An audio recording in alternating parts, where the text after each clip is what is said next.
as senators question whether President Trump is stable enough to have command of the U.S. nuclear arsenal. CNN's Brian Todd is working the story for us. So, Brian, tell us more about this eye-opening Senate hearing. Some very stark and sobering observations in this hearing, Wolf. There is serious concern tonight here in Washington, and even from a NATO ally, about President Trump's emotional fitness to responsibly command America's nuclear weapons arsenal. It comes after months of personal insults, threats of annihilation between the president and Kim Jong-un, which have only escalated. Tonight, with military tensions with North Korea at a dangerous level, lawmakers from both parties in Congress are openly voicing concern about President Trump's mental and emotional fitness to launch a nuclear strike.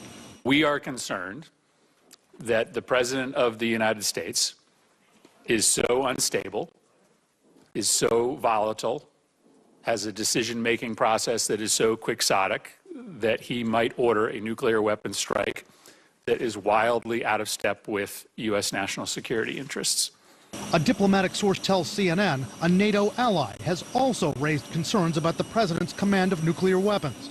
His past comments, like one on the campaign trail about bombing ISIS, prompt critics to say he's rash, prone to lash out.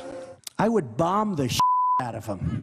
A Senate hearing was held today just to address the president's fitness and legal authority to launch a strike. Experts said if a nuclear-tipped missile were to be launched against the U.S., the president's authority to retaliate is unquestioned. But what if he wants to launch a preemptive nuclear strike on an enemy? In the other context, where the president's waking up the military, maybe in an extreme funk, saying, I'm angry and I want something done, the president alone could not affect the strike. He would require lots of people cooperating with him to make the strike happen, and they'd be asking the questions that would slow down that process. Experts say military officers could question the president's order, but they really couldn't stop it, short of a full-on mutiny. And slowing the process down, they say, is relative. Today, we have a system so finely tuned that from the moment a president gives a launch order, the first nuclear missiles would leave their silos just 4 minutes later. Like all other presidents, Donald Trump's got a military aide always by his side, carrying the nuclear football, a satchel with launch codes, communications equipment, laminated briefing cards on potential targets, cynically referred to as the Denny's menu. Former aides who've carried the football told CNN they had to undergo rigorous psychiatric and emotional screening, as does everyone else in the nuclear chain of command.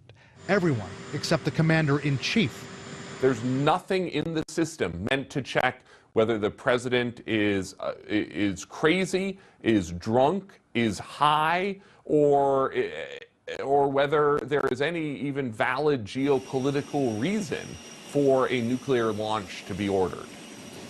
Despite our repeated requests, the White House has not responded to the concerns of his critics who have questioned the president's mental stability in relation to launching nuclear weapons. But we're told the administration has tried to ease concerns by arguing that the system that Trump operates under, like that of all presidents before him, has enough checks in place that he would be discouraged from making any rash moves. Wolf? Brian, you've been speaking with experts about the kind of nuclear firepower President Trump has control over. What are they telling you? It's hard to wrap your mind around it, Wolf. We spoke with the Arms Control Association. They tell us that right now, America's nuclear arsenal consists of about 900 nuclear warheads, which range from being about 10 to 20 times more powerful than the bombs which destroyed Hiroshima and Nagasaki. Brian Todd reporting for us. Thank you.